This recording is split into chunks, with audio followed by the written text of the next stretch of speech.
बच्चों, हमने पिछले क्लास में देखा कि कैसे किसी वस्तु में त्वरण उत्पन्न हो सकता है। हमने दूरी, विस्थापन, वेग, चाल तथा त्वरण इन सभी चीजों के बारे में अध्ययन कर लिया है। अब आज हम देखेंगे कि कैसे इन सभी अलग अलग भौतिक राशियों की मदद से हम गति का इक्वेशन बना सकते हैं, यानी मोशन का इक्वेशन, इक्वेशन ऑफ मोशन। आज का हमारा टॉपिक है equation of motion. Equation of motion 3 प्रकार के होते हैं और इन्हीं तीनों प्रकार के इक्वेशन ऑफ मोशन का उपयोग हम अलग अलग भौतिक राशियों को निकालने में, जैसे दूरी या वेग या त्वरण निकालने में हम करते हैं। अगर हम देखें तो जितनी भी भौतिक राशियां हमने पढ़ा है वे भौतिक राशियां हैं, पहला v जिसे हमने अंतिम वेग कहा, u जिसे हमने प्रारंभिक वेग कहा, a जिसे हमने त्वरण कहा है, t यानी समय, और अंत में s। यहां थोड़ी सी कंफ्यूजन होती है। s का मतलब स्पीड से भी लगाया जा सकता है, लेकिन इक्वेशन ऑफ मोशन में हम s का उपयोग दूरी के लिए करते हैं। तो s का अर्थ क्या है? दूरी। इन सभी भौतिक राशियों की मदद से हम गति के 3 इक्वेशन निकाल सकते हैं। ये गति के 3 इक्वेशन हैं। पहला v बराबर u प्लस at, दूसरा s बराबर ut plus half at square, और तीसरा v square minus u square is equal to 2as। ये 3 इक्वेशन गति के होते हैं जिनकी मदद से हम यहाँ कुछ गणितीय प्रश्न का हल करेंगे। सबसे पहले हम समझें कि ये इक्वेशंस आया कहाँ से। तो हम सबसे पहले इक्वेशन की बात करते हैं। हमारा जो पहला इक्वेशन है v बराबर u प्लस at। जैसा कि हमने पिछले वीडियो में देखा, त्वरण यानी एक्सेलरेशन, त्वरण का अर्थ क्या था? वेग में परिवर्तन की दर, यानी त्वरण बराबर हम लिख सकते हैं वेग में परिवर्तन की दर। और इसके लिए इक्वेशन हमारा आया था a बराबर v माइनस u बटा t। अब यहां अगर हम t को a से गुणा कर दे तो हमारा इक्वेशन क्या आ गया? v माइनस u बराबर at। और अगर माइनस u को हम दाईं ओर ले जाए तो हमारा इक्वेशन क्या आ जाएगा? v बराबर u प्लस at। और यही हमारा गति का पहला इक्वेशन है, v बराबर u plus at। Very very very important. यहां से गणितीय प्रश्न आता है, जहां v क्या है? अंतिम वेग, u क्या है? प्रारंभिक वेग, a त्वरण और t समय। यानी हमारे पास अगर प्रारंभिक वेग, अंतिम वेग या प्रारंभिक वेग दिया हुआ हो और त्वरण दिया हो, तो किसी भी 3 अगर इक्वेशन में से किसी भी 3 टर्म का मान अगर दिया हुआ है तो चौथे टर्म का मान हम आसानी से इस इक्वेशन के द्वारा निकाल पाएंगे। अब हमारे गति का दूसरा इक्वेशन है s बराबर ut plus half at square. आखिर ये कहां से आया?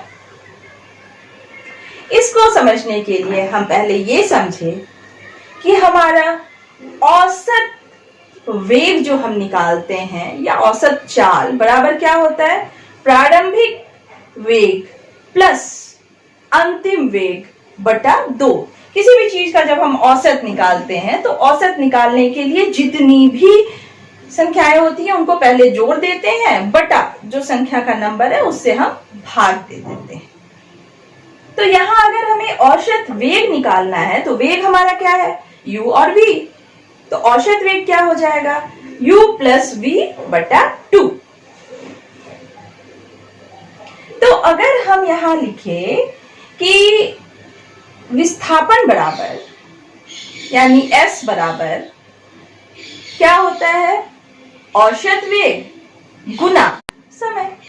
औसत वेग क्या है, v प्लस u बटा 2 गुना समय। गति के पहले इक्वेशन में हमने देखा कि v का मान होता है v बराबर u प्लस at। अब अगर यहां जो हमारा इक्वेशन a है जिसका मान है s बराबर v प्लस u बटा 2 इंटू t, उसमें अगर हम v का मान रख दे तो हमारा इक्वेशन क्या आ जाएगा, s बराबर u plus at plus u बटा 2 गुना t। यहां जब सभी को हम गुणा करके सॉल्व करेंगे तो हमारा इक्वेशन आ जाएगा s बराबर 2u t plus at square बटा 2। अब अगर दोनों टर्म को हम आधा यानी बटा 2 से अगर भाग दे तो हमारा इक्वेशन आ जाएगा s बराबर ut plus half at square. यहां हम अगर हमारे पास त्वरण और प्रारंभिक वेग तथा समय अगर दिया हुआ है तो किसी भी वस्तु के द्वारा तय की गई दूरी को इस इक्वेशन के द्वारा हम निकाल सकते हैं। अब हमारा गति का तीसरा इक्वेशन, गति का तीसरा इक्वेशन है हमारा v बराबर v माइनस u स्क्वायर बराबर 2as। आखिर ये इक्वेशन कहां से आया, तो इस इक्वेशन को लाने के लिए हमें गति के दोनों ऊपर वाले इक्वेशन का मदद लेना पड़ेगा। यहां गति का पहला इक्वेशन था v बराबर u प्लस at और s बराबर ut plus half at square. तो यहां हम क्या करेंगे कि इक्वेशन में हम पुट करते हैं s बराबर क्या होता है, ut plus half at square. यहां हम t का मान गति के पहले इक्वेशन से t का मान ले आएंगे और उस t का मान गति के दूसरे इक्वेशन में लिख देंगे। पहला इक्वेशन में t का मान क्या होगा, v बराबर u प्लस at से आ जाएगा t बराबर v माइनस u बटा a। अब इस t के मान को हम गति के जो दूसरा इक्वेशन है उसमें रखेंगे तो क्या हो जाएगा, s बराबर u गुना t के बदले हम क्या रखेंगे, v माइनस u बटा a plus half at square यानी 1/2 a, फिर से t का मान रखेंगे v माइनस u बटा a का होल स्क्वायर। अब जब इस इक्वेशन को हम सॉल्व करेंगे तो सॉल्व करने के पश्चात हमारा जो इक्वेशन आएगा वो आ जाएगा v square minus u square बराबर 2as। ये हमारा गति का तीसरा इक्वेशन है। गति के तीसरे इक्वेशन में यहाँ समय की जरूरत नहीं है।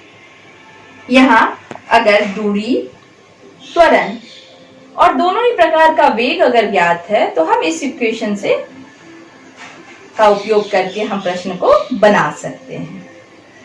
तो इस प्रकार से हमारा जो गति का तीनों इक्वेशन है वो पहला इक्वेशन v बराबर u प्लस at, दूसरा s बराबर ut plus half at square और तीसरा v square minus u square बराबर 2as।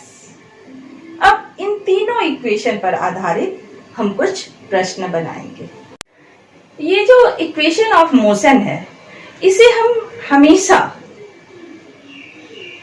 एक समान त्वरण यानी यूनिफॉर्म एक्सेलरेशन में ही हम उपयोग में ला सकते हैं। अगर एक्सेलरेशन उत्पन्न नहीं होगा, जैसे कि मान ले एक्सेलरेशन उत्पन्न नहीं होने का अर्थ क्या है, जैसे हम मान ले कि कोई वस्तु है जिसके वेग में परिवर्तन नहीं हो रहा है, तो अगर वेग में परिवर्तन नहीं हो रहा है तो वहां त्वरण उत्पन्न नहीं होगा। त्वरण उत्पन्न होने के लिए जरूरी है कि वेग में परिवर्तन हो। साथ ही साथ दूसरा केस ये है कि त्वरण तो हो लेकिन वह त्वरण एक समान त्वरण हो, यानी लगातार हर वक्त वो वेग बदलता ना रहे, असमान त्वरण ना हो। यूनिफॉर्म एक्सेलरेशन के केस में ही इक्वेशन ऑफ मोशंस का उपयोग हम कर सकते। पहले प्रश्न में यहां दिया गया है कि एक कार विरामावस्था से चलना प्रारंभ करती है। विरामावस्था में अगर कोई वस्तु है तो उसका वेग 0 होगा, यानी इस कार का प्रारंभिक वेग है 0। अब यह कार चलना प्रारंभ करती है और 5 मिनट में 72 किलोमीटर प्रति घंटे का वेग प्राप्त कर लेती है। अब यहाँ प्रश्न में कहा गया है कि त्वरण एक समान है, तो हमने देखा कि प्रारंभिक वेग यानी u का मान यहाँ क्या था 0, फिर v का मान यहाँ था हमारा 72 किलोमीटर प्रति घंटा। अब किलोमीटर प्रति घंटे को मीटर प्रति सेकंड में बदलने के लिए हम उसे किलोमीटर में मीटर को बदलने के लिए, किलोमीटर को मीटर में बदलने के लिए हम उसे 1000 से गुणा करेंगे और घंटे को सेकंड में बदलने के लिए 3600 से भाग देंगे। तो यहाँ हमारा इक्वेशन क्या आ गया, 72 गुना 1000 बटा 3600। तो यहाँ v का मान कितना निकल गया, 20 मीटर प्रति सेकंड। t यानी समय का मान प्रश्न में दिया गया है 5 मिनट। अब मिनट को भी यहाँ हमें सेकंड में बदलना होगा, तो मिनट को सेकंड में बदलने के लिए उसे 60 से गुना करते हैं, क्योंकि 1 मिनट में 60 सेकंड होता है। तो 5 गुना 60 बराबर कितना हो गया, 300 सेकंड। अब हमारे पास यहाँ क्या क्या दिया गया है, u जिसका मान है 0, v जिसका मान है 20 मीटर प्रति सेकंड। प्रश्न में हमें निकालने के लिए कहा गया है त्वरण का मान। तो त्वरण बराबर सूत्र क्या होता है, a बराबर v minus u by t। v का मान 20, u का मान 0 और t का मान 300। तो 20 माइनस 0 बटा 300 बराबर कितना हो जाएगा, 1/15 मीटर प्रति सेकेंड स्क्वायर। अब दूसरे इक्वेशन में हमें क्या निकालना है, दूरी। वस्तु के द्वारा तय की गई दूरी कितनी है। अब दूरी निकालने के लिए यहाँ हमारे पास क्या क्या ज्ञात हो गया, v, u, a और t। तो हम किस इक्वेशन का उपयोग करेंगे, मोशन के दूसरे इक्वेशन का, यानी s बराबर ut plus half at square. तो u का मान क्या है हमारा 0, तो इक्वेशन में उसका मान पुट करेंगे, 0 गुना t प्लस 1/2। a का मान हमारा पहले केस में निकला 1/15, तो 1/2 गुना 1/15 गुना t का मान है कितना 300 सेकेंड, तो 300 का स्क्वायर, यानी मान कितना हो गया 3000 मीटर। 3000 मीटर को अगर हम किलोमीटर में बदले तो आ जाएगा 3 किलोमीटर, यानी तय की गई दूरी कितनी हो गई 3 किलोमीटर। दूसरे प्रश्न में हम देखते हैं कि कोई कार एक समान रूप से त्वरित होकर 5 सेकंड में 18 किलोमीटर प्रति घंटे से 36 किलोमीटर प्रति घंटे की चाल प्राप्त करती है। ज्ञात करें त्वरण और उतने ही समय में तय की गई दूरी। अब यह प्रश्न में दिया गया है कि प्रारंभिक वेग जो कार का है वह है 18 किलोमीटर प्रति घंटा। 18 किलोमीटर प्रति घंटे को पहले हम मीटर प्रति सेकंड में बदलेंगे, 5 मीटर प्रति सेकंड। फिर v का मान दिया हुआ है 36 किलोमीटर प्रति घंटे, तो 36 को मीटर प्रति सेकंड में बदलने के लिए गुना 1000 बटा 3600, तो इसका मान हो जाएगा 10 मीटर प्रति सेकंड। यहाँ t का मान दिया हुआ है 5 सेकंड। प्रश्न में कहा गया है कि 5 सेकंड में वो 18 से 36 में बदलता है वेग उसका, तो t का मान है 5 सेकंड। अब हमें ज्ञात क्या करना है, यहाँ a ज्ञात करने के लिए अगर v, u और t दिया हुआ है तो गति के पहले इक्वेशन का हम उपयोग करते हैं। अतः a बराबर v माइनस यू बटा t। तो a बराबर कितना हो गया, v का मान है 10, तो a बराबर 10 माइनस 5 बटा 5। तो a का मान कितना आ गया, 1 मीटर प्रति सेकंड स्क्वायर। अब दूसरे केस में यहां हमें निकालना है तय की गई दूरी। अब हम गति के दूसरे इक्वेशन का भी उपयोग कर सकते हैं, क्योंकि हमें u भी पता है, a भी पता है और t भी पता है। तथा गति के तीसरे नियम का उपयोग भी कर सकते हैं, क्योंकि हमें v भी पता है, u भी पता है और a भी पता है। हमें s का मान निकालना है। तो यहाँ हम गति के तीसरे नियम को लेके चलते हैं। गति का तीसरा नियम, v square minus you square बराबर 2as। हमें क्या निकालना है, s का मान। तो s बराबर क्या हो जाएगा, v square minus you square बटा 2a।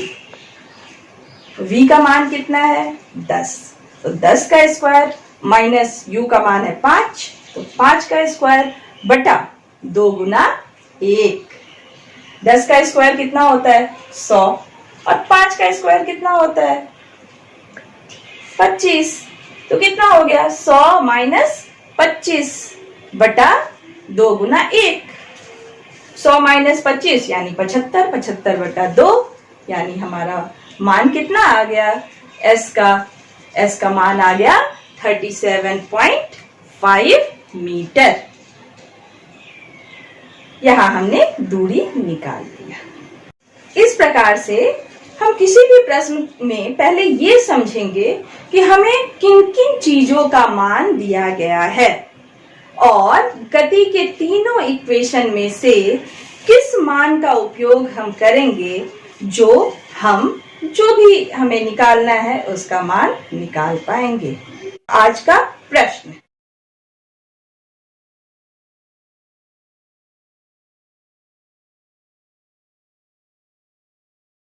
इस तरह हमने आज देखा कि गति का तीनों इक्वेशन क्या होता है और उस पर आधारित प्रश्न कैसे बना सकते हैं।